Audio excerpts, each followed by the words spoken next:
In Rome, we partied almost too much. It was a full 3 days and nights filled with intoxication. Champagne, sex, nightclubs, etc. But then we finally did get to work. I gave Lorraine a couple of $100 to go play while Mira and I started calling on a number of people we had to see. The old Belgian antiquarian, Monsieur Rayet, was renowned the world over for his mysterious collection of erotica, including Greek vases, Persian miniatures, and Renaissance chalices. The world also knew Monsieur Rayet as one of the most inaccessible men anywhere. It took a long letter, 5 telephone calls, and a vast exchange of references before we were summoned to see the sanctuary. Monsieur Rayet occupied a whole building in the old ghetto in Trastevere, an ancient part of Rome nearly separated from the rest by the Tiber. The grizzled little man did not bother to greet us. A maid opened the door and entrusted us to the care of a young man, secretary to Monsieur Rayet, who smiled curtly and invited us to view the collection. "There is much, you understand, that can't be shown," he said. "Monsieur does not trust anybody. Your good name, Dr. Kaminsky, has opened these doors, but I urge you, please, no photographs. You can use your notebook to sketch." We had not stated the real purpose of our visit. We had explained our interest academically. If anyone would have known that we were searching for a particular object, we would not have been allowed in. All the collections we viewed were protected precisely against seekers for a particular object. Even though Professor Kaminsky's theory stood behind us to lead scientific legitimacy, who was to separate us from all the fanatics who, throughout the ages, had searched for a sacred cup or chalice which would give them eternal youth and everlasting life? These fanatics, known to every art collector in the world, would generally stop at nothing to obtain the object they desired. The walls of the paneled and mirrored rooms we went through were covered with paintings, not necessarily erotic, mostly Dutch masters and minor Renaissance painters. But suddenly we were in a room unlike the others. It was a stern room, white walls. Laying delicately on velvet stands, there was a series of Greek reliefs, which Mira identified instantly as having once surrounded the sacred pit of Persephone, queen of the underworld. The main panel showed a goddess arising from the earth, with 2 attendants holding a veil to conceal her. Her 2 attendants were crouching, holding the veil just above her navel. On the sides were a nude flute girl and a heavily veiled woman burning incense. The flute girl was in a sensual trance, while the veiled woman was thoughtful. And so they went, 12 pieces in all, from the winged boy holding the scales to Pirithous' bride being firmly grasped by the centaur. But Mira noticed that one piece was missing, since the myth, which she was familiar with, was not concluded in the reliefs. She made rapid-fire sketches of the reliefs, puzzled by the missing piece.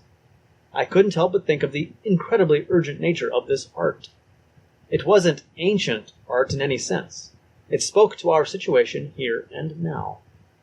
I began seeing the 3 of us superimposed over the marbled images in the room.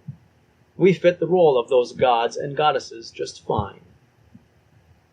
We skipped through the Persian miniatures because, as it often happens when concentrating on Greek art, it takes a whole readjustment of perspective to see anything else. Greek art is so perfect, it carries such authority, it is hard to shake its charm.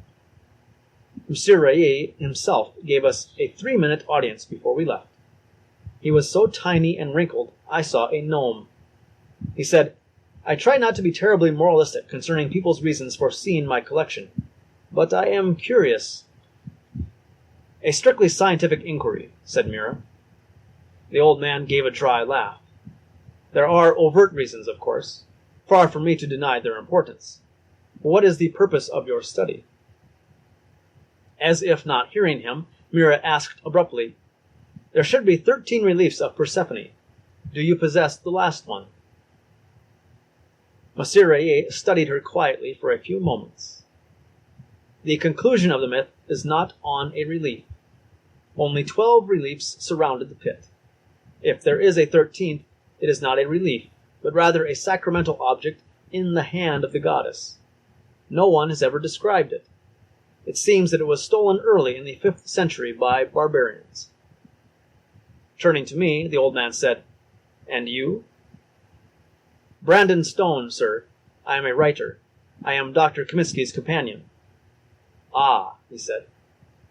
What did it look like? Insisted Mira. No one has seen it.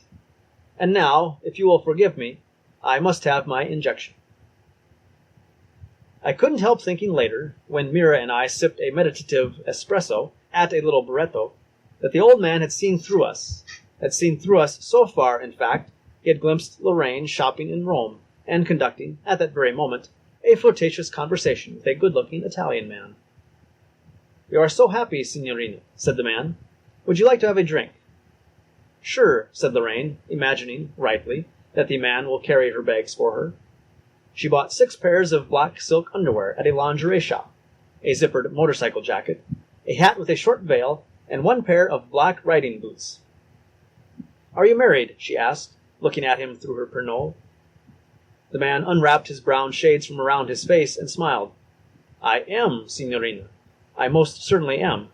But it is a very unhappy marriage. Too many bambinos? Only 5, he said modestly. Lorraine whistled admiringly. And you, the man said. Am I what? Married? Oh, yes, said Lorraine. I have a husband and a wife. 2, he said. Yes. Lorraine lowered her voice. But they are hardly enough for me. I have to go out and... No, the man said compassionately, feeling the heat rise, certain, almost certain this time, that he had fallen prey to that much-imagined sex-maniac, female. Yes, Lorraine shook her head sadly.